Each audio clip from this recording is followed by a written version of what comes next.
Hello, friends, and welcome back to Stories About Entitled People. Let's start with a grocery run that proved karma checks out faster than Karen's. But before we begin, best way to support our channel is to leave comments, like, and subscribe with the turned-on bell so you don't miss the new video every single day. Here we go. Apparently my food stamps made Karen's card stop working. Who knew I had magic powers? So I was grocery shopping this morning because we were out of food at home. I got the stuff I needed and was in line. Everything was fine until Karen showed up behind me. She saw that my cart was full of groceries and she made a smug look, so I knew it was going to take me a bit to unload my cart onto the lane. Anyway, I was in the process of checking out and pulled out my food stamp card. I was mid-swipe when Karen had the audacity to say, "Karen, you should be ashamed of yourself for using food stamps. My money goes toward people like you who leech off the government. You are all a bunch of lazy people. If you weren't lazy, maybe you wouldn't need assistance." I was like, what the heck? I turned around and said, you should be ashamed of yourself for even suggesting that. You don't know my life. As for reading the room, you failed in that area. How I live my life is none of your business.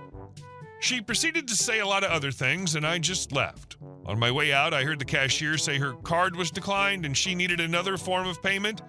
I smiled and didn't feel bad at all. I was in the middle of loading my car when Karen yet again approached me. This time she was loading groceries into her car. She should be noted to have been on the phone yelling into it, saying something like, "The man who used food stamps should be ashamed, and my card was declined because it was his fault." I looked at her like, no, it wasn't my fault.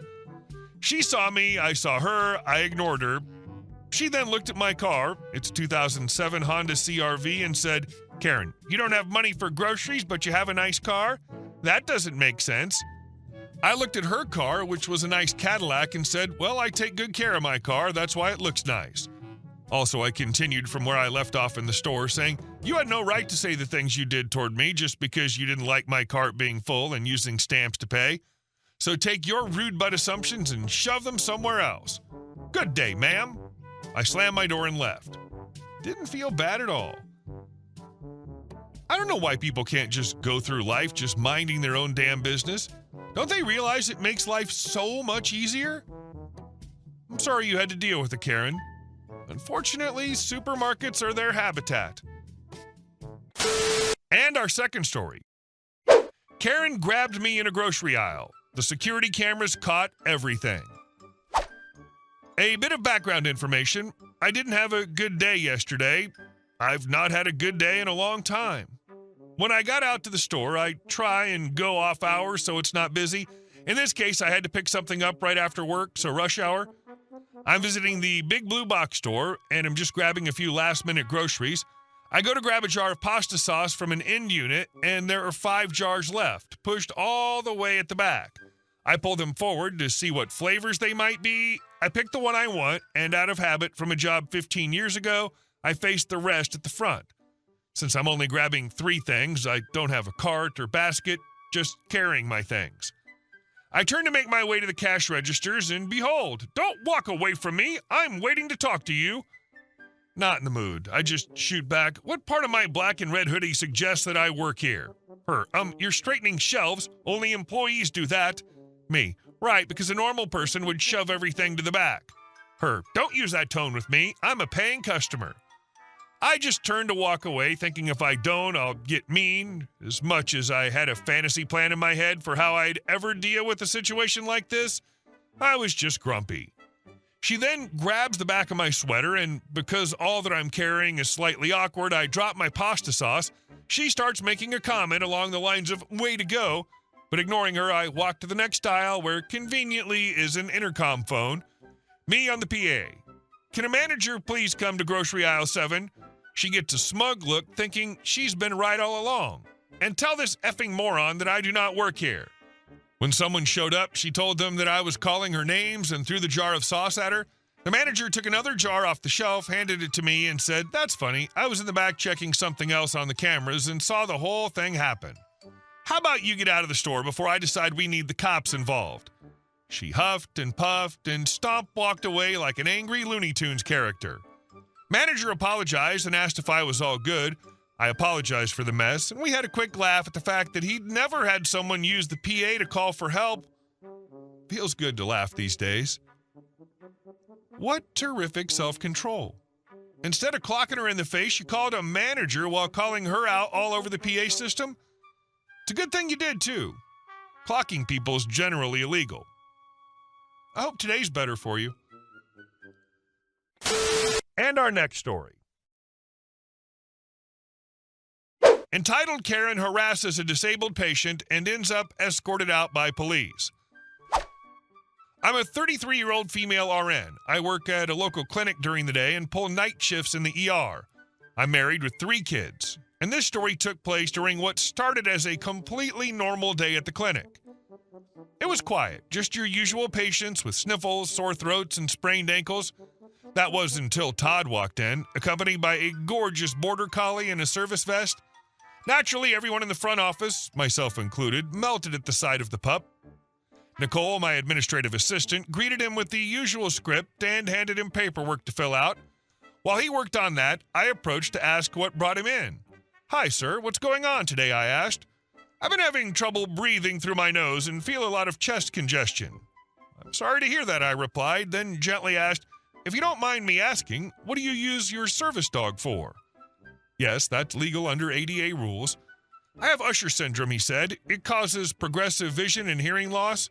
Mine started after I left my mom's house. I've also developed anxiety, and Abby, my dog, has been trained to help calm me down."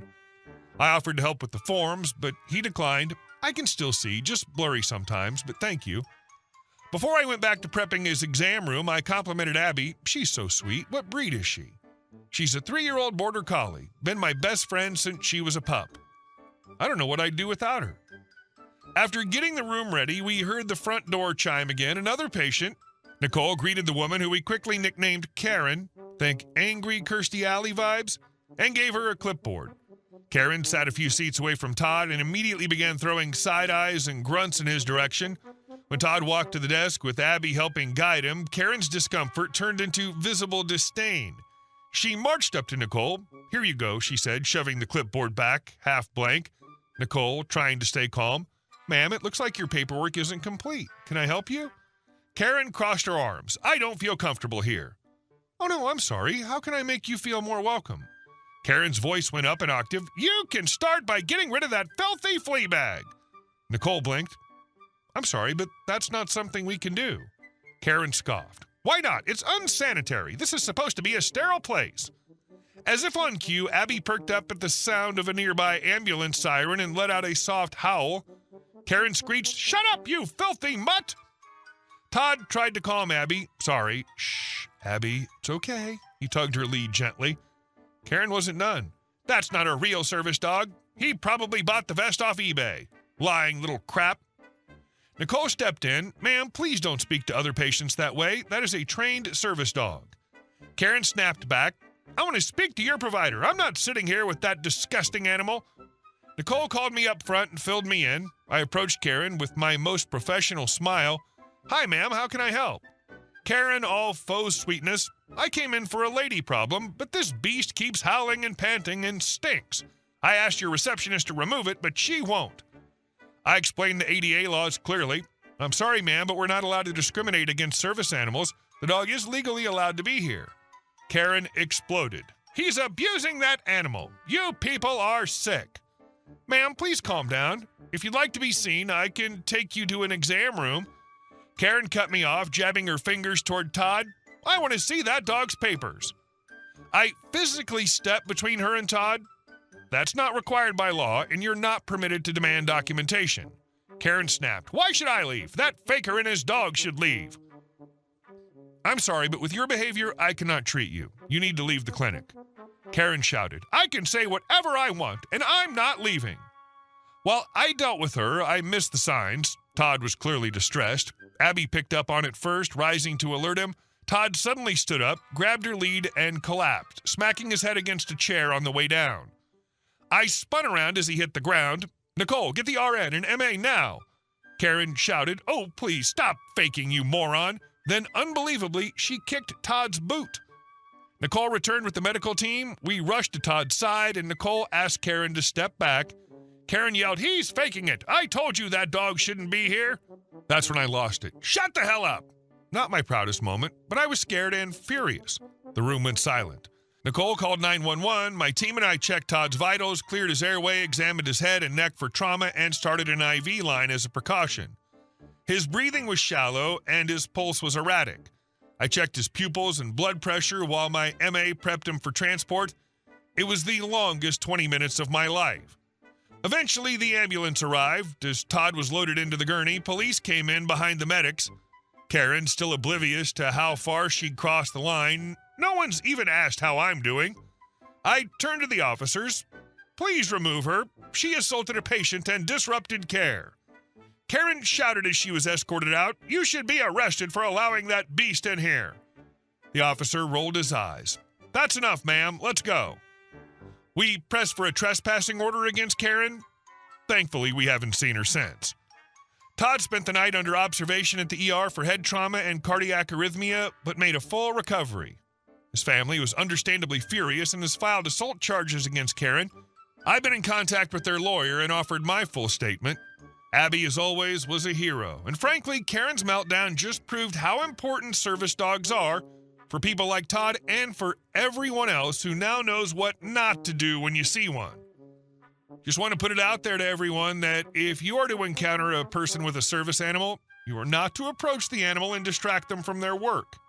In some areas, it's even a misdemeanor, and you could end up with a fine and jail time. And our last story. Your forest? No, it's our HOA forest. So I live in a small town in Oregon, literally bordering a snobbish, self-important HOA. My house has nothing to do with them. My great-grandfather bought this land, and my family's built several homes here over the years. The latest was built 10 years ago, and that's the one I live in. The area is fantastic, and I love cycling nearby since my property borders a forested area that was never part of the HOA. It was just a perfect place for peaceful bike rides. The first few years were great. I rode daily through the forest trails until one day a letter appeared in my mailbox.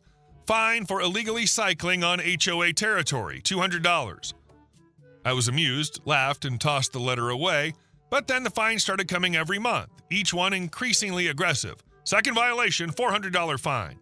Third warning, $600 fine, and threat of legal action. I kept ignoring these letters. Seriously, they didn't even realize it wasn't their land. Then, one sunny morning, an insistent doorbell woke me up. At the door stood a sharply dressed lawyer next to our local Karen, the HOA president. "Hello, Mr. Smith. I'm James Lincoln, attorney for the Homeowners Association. We're here to officially deliver a notice warning of legal action if you don't stop illegally riding in the forest," he said with a forced smile. "You realize I'm not part of your HOA and that the forest isn't your property, right?" I calmly replied.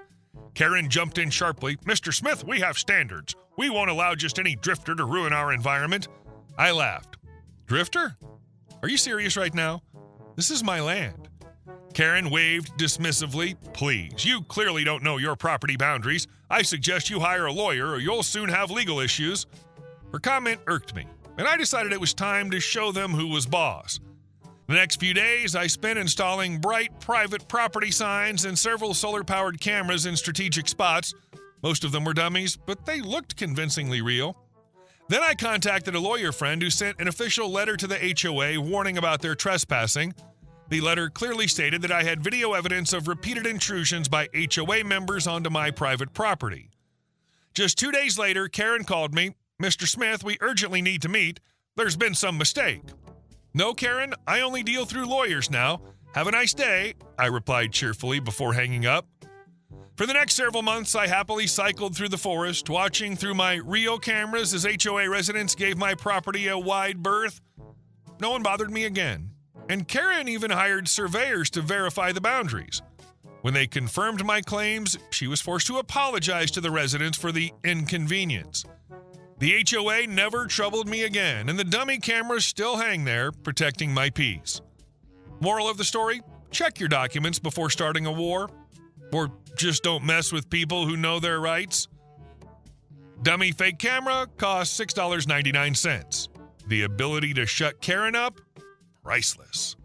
Hey guys, thank you all for watching the video. I'll see you in the next one.